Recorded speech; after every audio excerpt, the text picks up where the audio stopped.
কড়া আইন করে প্রশ্ন ফাঁসে যাতে না হয় সেটা যেমন দেখা উচিত, তার সঙ্গে এটাও দেখা উচিত যাতে করে কিনা এই পরীক্ষার প্রসিডিওরটা সেটা যেন একদম সঠিক প্রক্রিয়ায় নেওয়া যায়, যাতে প্রশ্ন কোনোভাবে ফাঁস না হয়ে যায়। এই আইনের মাধ্যমে টোটাল প্রসেসটাতে যে কোনো ব্যক্তিকে এখানে যুক্ত দেখা যাবে। এরম ধরনের কোনো সরকারি আধিকারিক যদি কোনোভাবে ধরা পড়ে বা কোনো কিছু হয়, তাদের ইমিডিয়েট চাকরি থেকে বরখাস্ত করে দেওয়া উচিত, মাইনে বন্ধ করে দেওয়া উচিত, এবং তো পেনাল প্রভিশন থাকা উচিত। পাবলিক এক্সামিনেশন অ্যামেন্ডমেন্ট বিল 2026 যা আজ সংসদে পেশ হতে চলেছে, সেখানে বলা হচ্ছে প্রশ্নপত্র ফাঁস, উত্তরপত্রে কারচুপি, কম্পিউটার হ্যাকিং, ডিজিটাল মাধ্যমে প্রশ্ন বা উত্তর ছড়িয়ে দেওয়া এবং সংগঠিত পরীক্ষা জালিয়াতিকে গুরুতর অপরাধ হিসেবে গণ্য করা হবে। আমাদের প্রতিনিধি বিজেন্দ্র সিংহ এই মুহূর্তে রয়েছেন আমাদের সঙ্গে। বিজেন্দ্র, একেবারে কেন্দ্রীয় মন্ত্রিসভার বৈঠক যেখানে প্রশ্ন ফাঁস সংক্রান্ত খসড়া বিলে অনুমোদন দেওয়া হয় এবং তার 24 ঘন্টার মধ্যেই কেন্দ্র জানায় যে আজ এই বিল পেশ হতে চলেছে। কঠোর শাস্তি প্রণয়নের জন্য এই বিলে কি কি থাকছে, বিরোধীদের এই বাকি দাবি?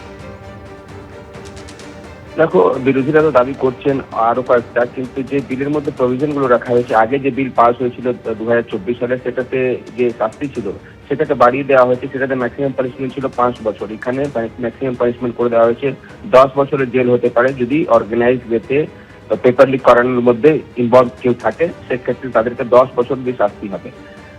ফাইন্যান্সিয়াল পানিশমেন্ট ছিল যেটা জরিমানা হতে পারে, সেটা 5 কোটি ছিল, সেটাকে 10 কোটি টাকা অব্দি বাড়িয়ে দেওয়া হয়েছে যদি অর্গানাইজড ওয়েতে দেখা যায় কি পেপার লিক করানো হয়েছে, সেখানে একটা সক্রিয় চক্র কাজ করেছে, তাদের বিরুদ্ধে কিন্তু 10 কোটি টাকা অব্দি জরিমানা হতে পারে।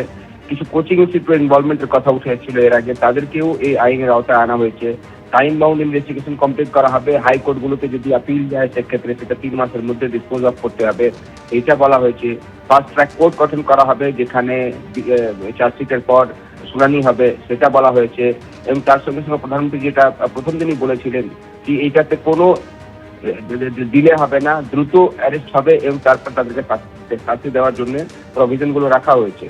দ্বিতীয়ত যেটা তুমি বলছিলে, গতকালই প্রধানমন্ত্রী ইনস্টাগ্রামের মাধ্যমে এই বার্তাটাও দিয়েছেন কি একটা টাস্ক ফোর্স তিনি গঠন করছেন, যার প্রধান হচ্ছেন নন্দন নিলেকানি, এবং সেখানে কিভাবে পরীক্ষা কন্ডাক্ট করা হবে, সেখানে আরো কিভাবে ফুলপ্রুফ করার একটা সিস্টেমকে, সেই টাস্ক ফোর্স রিপোর্ট দেওয়ার পর আগামী পরীক্ষাগুলো এইভাবে করানো হবে, সেটাও তিনি বলেছেন। তবে বিরোধীদের দাবি যেটা তুমি বলছো, আজকে লোকসভায় লিস্টেড রয়েছে 12টার সময় জিতেন্দ্র সিং এই বিলকে ইন্ট্রোডিউস করবেন এবং যদি সুষ্ঠুভাবে হাউস চলে তারপরে পাসিং এর জন্য এটাকে পেশ করা হবে। এখন দেখতে হবে, গতকালই রাহুল গান্ধী জানিয়েছেন যে প্রথমেই স্বরাষ্ট্রমন্ত্রীকে ক্ষমা চাইতে হবে, যেভাবে সোমবার যে আন্দোলন হয়েছিল এবং লাঠিচার্জ হয়েছিল ছাত্রদের ওপর, তারপরে পেলেট গান ইউজ করা হয়েছে, সেটার জন্য প্রথমেই স্বরাষ্ট্রমন্ত্রীকে ক্ষমা চাইতে হবে, তারপর তারা হাউস চলতে দেবেন।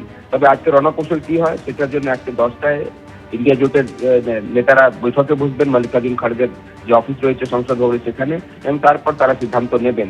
কিন্তু মনোভাব স্পষ্ট গতকালই রাহুল গান্ধী করেছেন যে তারা প্রথমেই চাইছেন আজকে স্বরাষ্ট্রমন্ত্রীর অ্যাপোলজি, তাকে ক্ষমা চাইতে হবে ছাত্রদের কাছে, এবং তারপর সুষ্ঠুভাবে তারা লোকসভা এবং রাজ্যসভা চলতে দেবেন।